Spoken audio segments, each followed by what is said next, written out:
Have you ever told a lie and felt deep down that the person in front of you didn't fully believe you even though they said nothing? No confrontation, no argument, no proof, just a quiet shift in the air. That's what it feels like when you lie to an empath. Because an empath doesn't just hear what you say, they feel what you mean. They pick up on the tension behind your words, the hesitation in your voice, the subtle mismatch between your expression and your intention. And while everyone else might take your story at face value, the empath is sensing something deeper, something that doesn't quite align. Now here's where it gets interesting. They won't always call you out. They won't interrupt you mid-sentence or demand an explanation. In fact, most of the time they'll stay calm, present, even understanding. But internally, they're noticing everything. They're connecting patterns. They're reading between the lines. They're asking themselves one silent question: does this feel true? And if the answer is no, even slightly, something begins to change, not dramatically, not all at once, but enough. Because with an empath, trust isn't built only on what is said, it's built on what is felt. And the moment those two fall out of sync, the foundation starts to crack, even if no one acknowledges it out loud. This is why lying to an empath is different. It's not just about being caught. It's not just about facts or evidence.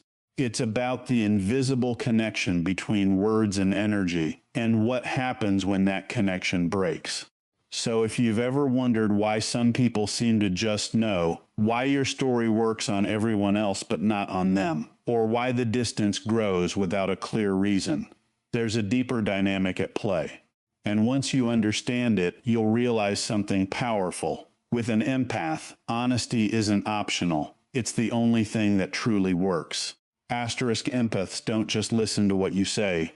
They experience it. That's the difference most people underestimate. When you speak, an empath isn't only processing your words at a logical level. They're absorbing the emotional signals behind them. Your tone, your pace, your facial expressions, even your silence. All of it becomes part of the message. And when those elements don't align, it creates a subtle tension that they can feel almost instantly. You might think communication is about choosing the right words, but for an empath, words are only a small fraction of the equation. What matters more is congruence. If you say you're fine, but your energy feels heavy, they notice. If you claim honesty but hesitate in just the wrong moment, they feel it. It's not something they always analyze consciously. It's more like an internal signal that something doesn't add up. This ability doesn't come from magic or mind reading. It comes from a heightened sensitivity to emotional patterns. Over time, empaths become deeply attuned to human behavior. They've spent years, often without realizing it, observing people, how emotions shift, how body language changes under pressure, how truth feels compared to deception. So when something is off, even in the smallest way, it stands out. And here's where it becomes important. Empaths don't need proof to sense inconsistency. Logic comes later. Feeling comes first. That means you can construct a perfectly believable story, one that would convince almost anyone else, and still fail to convince an empath. Not because your story is weak, but because your delivery carries something that contradicts it. A slight delay in your response, a forced smile, a mismatch between your words and your emotional state. These are things most people overlook, but not an empath. What makes this even more complex is that empaths don't always react immediately. They won't necessarily interrupt you and say, "You're lying." In fact, many empaths stay quiet in those moments. They observe. They let the conversation continue. But internally, they're taking note. They're comparing what you're saying now with what you've said before. They're watching for patterns. And patterns are everything.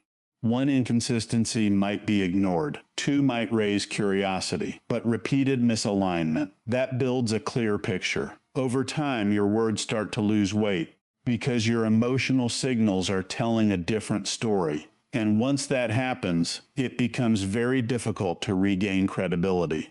Another key point is that empaths often give people the benefit of the doubt, at least initially.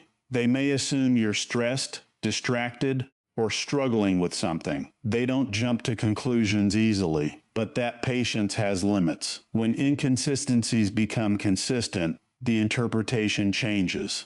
What once seemed like a bad moment begins to look like a character trait, and that's when trust begins to erode, not loudly, but quietly. You might not notice it right away. Conversations may continue as normal. There may be no confrontation, no dramatic shift, but something underneath has changed. The empath is no longer fully engaged in the same way. They're more guarded, more selective with what they share, less willing to invest emotionally. All of this happens because they read beyond the surface. They don't rely on what is said, they rely on what is felt. And when those two don't match, the feeling always wins. So when people lie to an empath, they often think the risk lies in being caught through evidence. But that's not the real risk. The real risk is being felt as inconsistent, because once an empath senses that disconnect, the foundation of trust is already compromised, long before any facts come to light. When you lie to an empath, the damage doesn't begin when the truth is exposed. It begins the moment the lie is spoken. That's what most people fail to understand. They think trust is something that breaks after proof, after confrontation, after the facts come out. But with an empath, trust is tied to something deeper than evidence. It's tied to alignment. Empaths are highly sensitive to emotional authenticity. They don't just evaluate what's being said, they evaluate whether it feels real. So when a lie enters the conversation, even a small one, it creates a subtle but noticeable shift. The energy changes, the connection feels slightly off, and even if they can't immediately explain why, they feel it.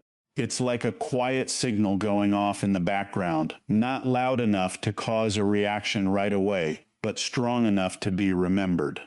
This is why lying to an empath is so risky, not because they'll instantly call you out, but because the trust begins to weaken silently. You might walk away from the interaction, thinking everything went smoothly. There was no argument, no awkward moment, no sign that anything went wrong.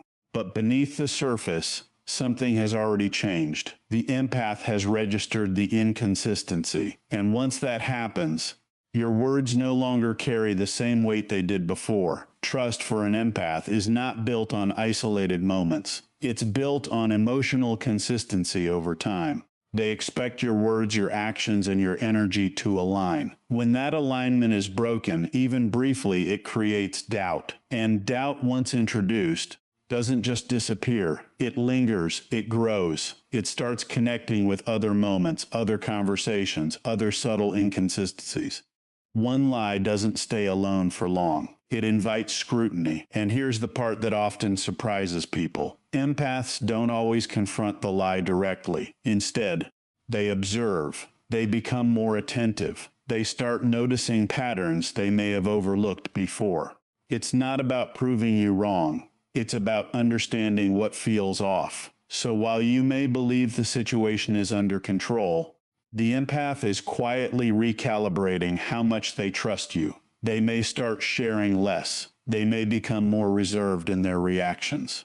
They may stop relying on your words as a source of truth, not because they've confirmed the lie with evidence, but because the emotional signal no longer feels reliable. This is what it means when we say lies break energetic trust first. Before logic gets involved, before facts are uncovered, the connection itself takes a hit. And once that connection is weakened, every future interaction is affected by it. You might notice they're not as open as before, not as warm, not as engaged. But you won't always know why, because from your perspective, nothing has been proven. That's the illusion. With an empath, proof is not the starting point. Feeling is. And when the feeling changes, everything else follows. What makes this even more significant is how difficult it is to repair that kind of trust. You can explain yourself later. You can even admit the truth eventually. But the original alignment, the sense that your words and your energy matched, that's much harder to restore once it's been disrupted. Because now, the empath isn't just listening to what you say. They're questioning it, they're comparing it, they're measuring it against what they felt before. And that internal filter becomes stronger with every inconsistency.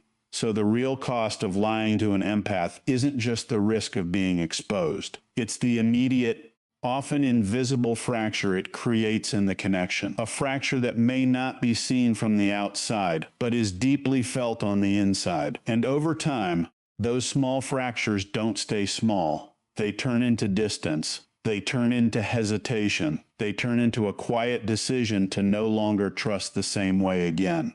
There's a common assumption that when you lie to someone, especially someone emotionally aware, you're protecting yourself, or even protecting them. It feels like a shortcut, a way to avoid conflict, discomfort, or consequences. But when it comes to an empath, that assumption completely backfires.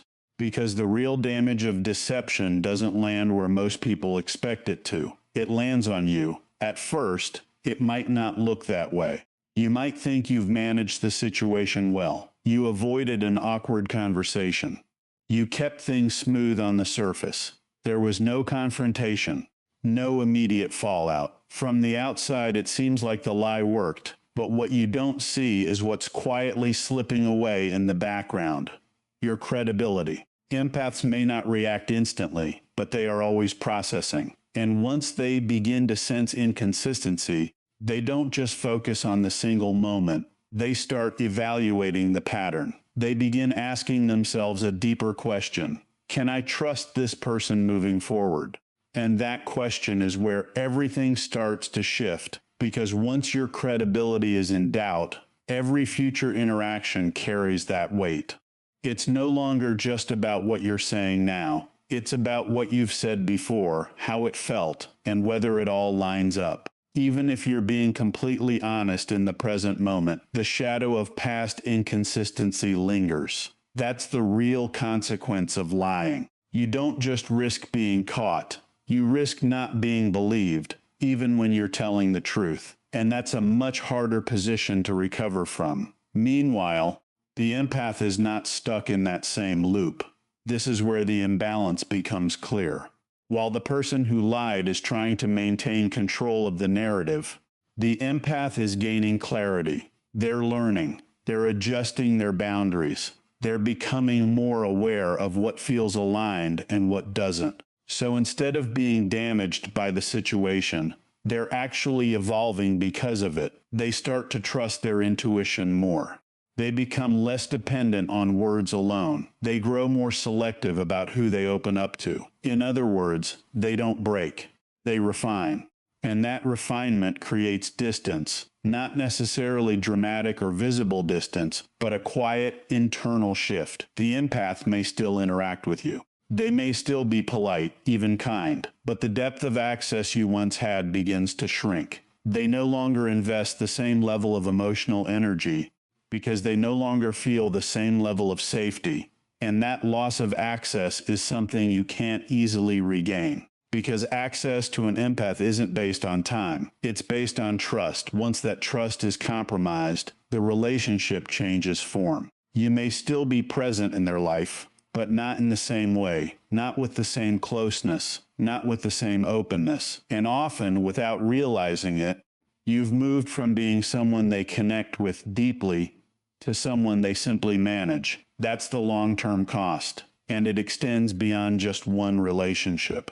Every time you rely on deception as a tool, you reinforce a pattern within yourself, a pattern of avoidance, a pattern of misalignment, a pattern that makes it harder to build genuine, stable connections, not just with empaths, but with anyone who values authenticity. So while it may seem like the lie gave you an advantage in the moment, it actually puts you at a disadvantage over time. Because real connection requires consistency, and consistency cannot exist where deception is present. In the end, the empath moves forward with greater awareness and stronger boundaries. They take the experience and use it to sharpen their understanding of people. But the person who lied is left with something far more difficult to repair, a damaged sense of trustworthiness. And once that reputation takes hold, it follows you. Not because people are trying to punish you, but because they've learned through experience that your words and your actions don't always align. That's why deception, especially with an empath, is never a winning strategy. It doesn't weaken them. It quietly weakens you. There's a misconception that honesty is only valuable when it makes you look good, that it's something you offer when the truth is convenient, polished, or easy to accept. But when it comes to an empath, honesty works in a completely different way. It's not about perfection, it's about alignment. And that alignment is what creates something most people struggle to build: real, lasting trust. Empaths are not expecting you to always have the right answers. They're not looking for a flawless version of you. In fact, trying to present yourself that way often creates the opposite effect. What they respond to is authenticity, the sense that what you're saying matches what you genuinely feel, even if it's messy, uncertain, or uncomfortable. That's why telling the truth to an empath, especially when it's difficult, carries so much weight. When you're honest about something that could make you look vulnerable, you're doing more than just sharing information. You're demonstrating integrity. You're showing that you value the connection enough to be real within it. And an empath recognizes that immediately, not just intellectually, but emotionally. They feel the difference. There's no tension between your words and your energy, no hidden layer to decode, no sense that something is being held back. And that clarity creates a kind of ease in the interaction, a sense of safety that allows the relationship to deepen naturally, without force or performance. This is where trust begins to grow, not from grand gestures, but from consistent, honest moments. Even small truths matter: admitting when you're unsure, acknowledging when you made a mistake, being clear about your intentions instead of masking them. These are the things that build credibility over time, not because they're impressive, but because they're real. And with an empath, real always wins. What's interesting is that honesty doesn't weaken your position in their eyes. It strengthens it. A lot of people avoid the truth because they think it will lead to judgment, rejection, or conflict. But empaths tend to respond differently. They respect the courage it takes to be open. They understand that honesty requires self-awareness, and self-awareness is something they value deeply. So instead of pulling away, they often lean in. They become more understanding, more patient, more willing to meet you where you are. Because now, they're not trying to figure you out. They're experiencing you as you are. That shift changes everything. It removes the need for guesswork. It eliminates the quiet doubts that come from mixed signals, and it allows the connection to operate on a foundation that is stable rather than fragile. Over time, this kind of honesty creates something rare: emotional reliability. The empath knows that what you say can be trusted, not because you're perfect, but because you're consistent. And that consistency builds a level of comfort that most relationships never reach. It opens the door to deeper conversations, stronger bonds, and a sense of mutual respect that goes beyond surface-level interaction. But it's important to understand that this isn't something you can fake. You can't simulate honesty with carefully chosen words while hiding your true intentions underneath. An empath will sense that misalignment immediately. The strength of truth comes from its simplicity. There's nothing to manage, nothing to maintain. What you present is what exists, and that's what makes it powerful. Because in a world where people often filter, edit, and conceal, being genuinely honest stands out. It creates clarity in places where there would otherwise be confusion. It builds connection where there would otherwise be distance. So when you choose honesty with an empath, you're not just avoiding problems, you're actively creating something stronger. You're building a connection that can handle discomfort, navigate challenges, and grow over time without losing its foundation. And that's the difference. Truth doesn't just preserve the relationship, it elevates it into something far more meaningful. So when everything is said and done, it really comes down to a simple choice. You can try to manage the moment, or you can build something real. Because with an empath, there's no long-term reward in pretending. You might avoid discomfort for a while. You might keep things smooth on the surface. But eventually, the truth shows up, not always through evidence, but through awareness. And when it does, it doesn't just reveal the lie. It reveals the gap between who you said you were and who you chose to be. And that gap is what costs you the connection. But the opposite is just as powerful. When you choose honesty, especially when it's difficult, you create something most people never experience. You create trust that doesn't need constant reassurance. You create a connection that doesn't rely on guessing or second guessing. You create a space where both people can show up as they are, without fear of being misled or misunderstood. That's rare, and empaths recognize rare. So if you want to be understood by someone who sees beyond the surface, if you want to build something that actually lasts, if you want a connection that feels calm, real, and unshakable, then be real, not perfect, not polished, not carefully edited, just real, because in the end, you're not just speaking to their mind, you're standing in front of their intuition. And with an empath, the truth isn't just heard, it's felt.